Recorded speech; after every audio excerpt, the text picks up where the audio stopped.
इस्मत की ईद। कल ईद है। इस्मत को आज बिल्कुल फुर्सत नहीं। दिन भर लोग नए जूतों की खरीदारी करते रहे।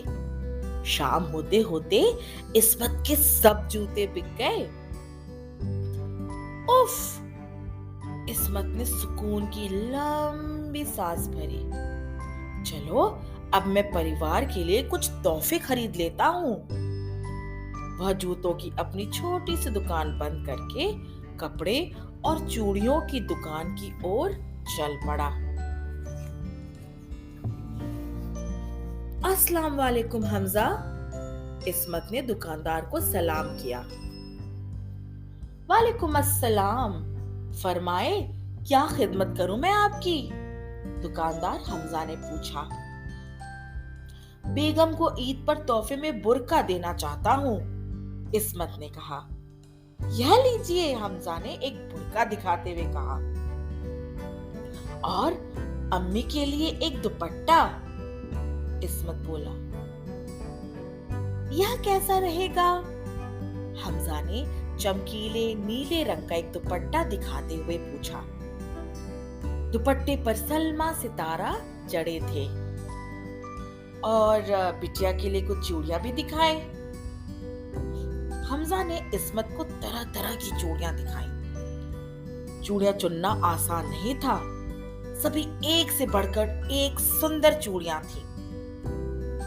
इस्मत तोहफे खरीदकर खुश था। उसने पैसे चुकाए और वहां से चलने ही वाला था कि रुको! हमजा ने आवाज दी। मियाँ, आपके लिए? आपकी पतलून तो थिगलियों से भरी है। अपने लिए एक नई पतलून क्यों नहीं ले लेते? ठीक है, इस्मत बोला।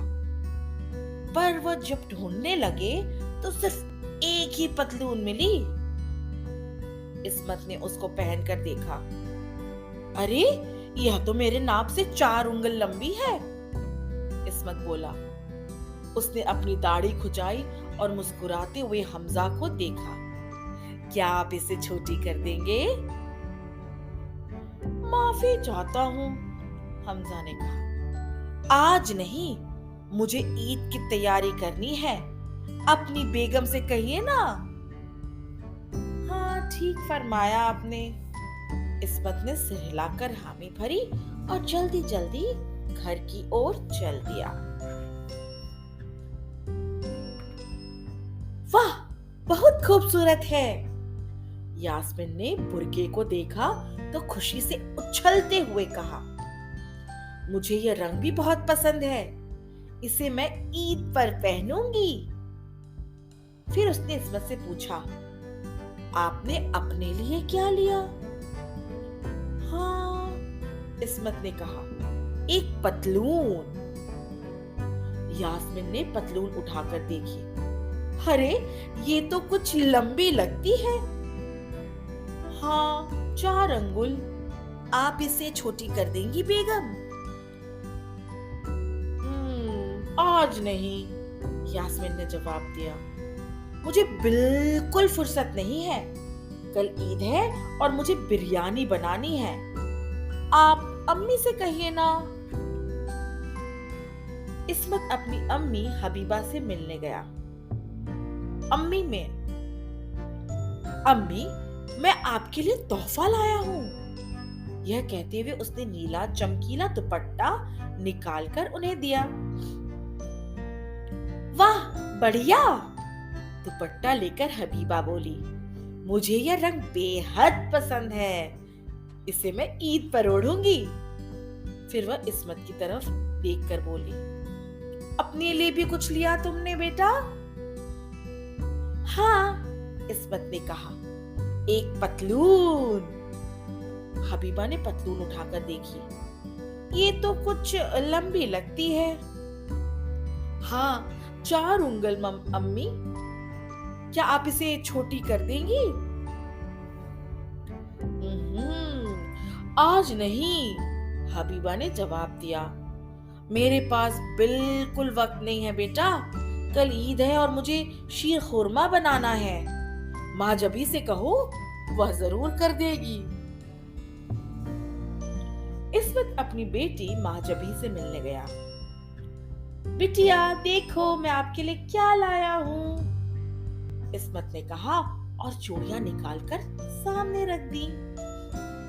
कितनी सुंदर है अब्बू, महाजबी चूड़ियों को देखकर बोली। मुझे ये रंग बहुत अच्छे लगे, इन्हें मैं ईद पर पहनूंगी। फिर उसने अपने अब्बू की तरफ देखा और कहा, अब्बू आपने अपने लिए कुछ लिया या नहीं? हाँ हाँ, इस्मत ने कहा, एक पतलून। महाजबी ने पतलून उठाकर देखी। ये तो कुछ लंबी लगती है अब्बू। हाँ बिटिया, 4 उंगल। आप मेरे लिए इसे छोटी कर देंगी क्या? आज नहीं अब्बू, महाजबी ने जवाब दिया। मेरे पास बिल्कुल फुर्सत नहीं है। कल ईद है, मुझे समोसे बनाने हैं और बेबी को भी संभालना है। इस्मत अपने घर वापस आ गया। उसने कैंची ली और अपनी पतलून को नीचे से 4 उंगल छोटा कर दिया। फिर किनारों को मोड़कर सिल दिया। मेरी पतलून ईद के लिए तैयार है, इस्मत ने खुद से कहा और पतलून को एक तह करके टेबल पर रख दिया। फिर उसने यास्मीन को आवाज देकर कहा कि वह गरीब और बीमार लोगों से मिलने और उन्हें ईद के लिए पैसे देने बाहर जा रहा है, और वह घर से निकल पड़ा। कुछ देर बाद यास्मीन ने खुद से कहा, इस्मत सचमुच कितने अच्छे शौहर हैं। उसने इस्मत की पतलून को कैंची से 4 उंगल छोटा कर दिया, किनारों को मोड़ दिया और फिर सिल दिया। फिर वह रसोई में जाकर अपना बाकी का काम निपटाने लगी।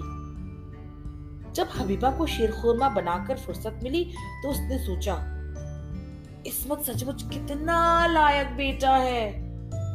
वह इस्मत के घर गई।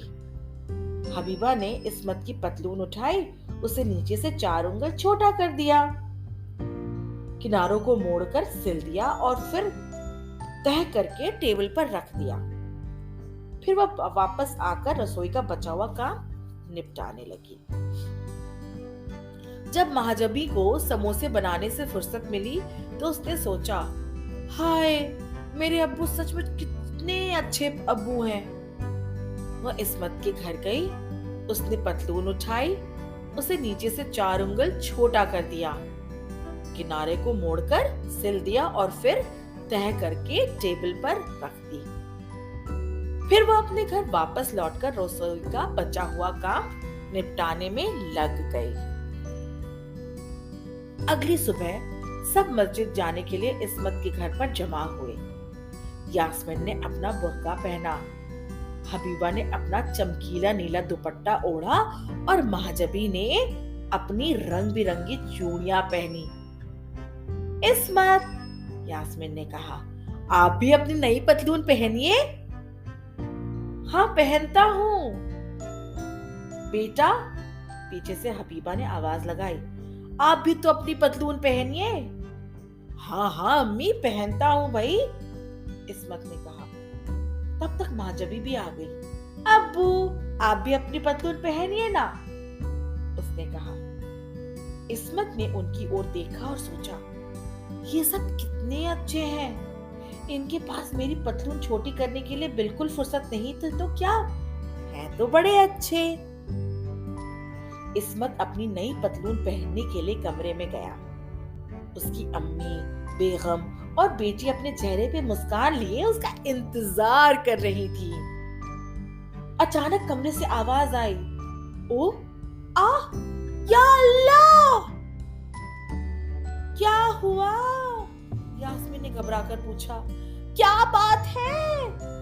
हबीबा ने घबराकर पूछा। क्या गड़बड़ हो गई? महाजबी ने घबराकर पूछा। इस्मत कमरे से बाहर आया। उसकी नई पतलून उसके घुटनों पर लटक रही थी। यास्मीन, हबीबा और महाजबी हक्की बक्की रह गई।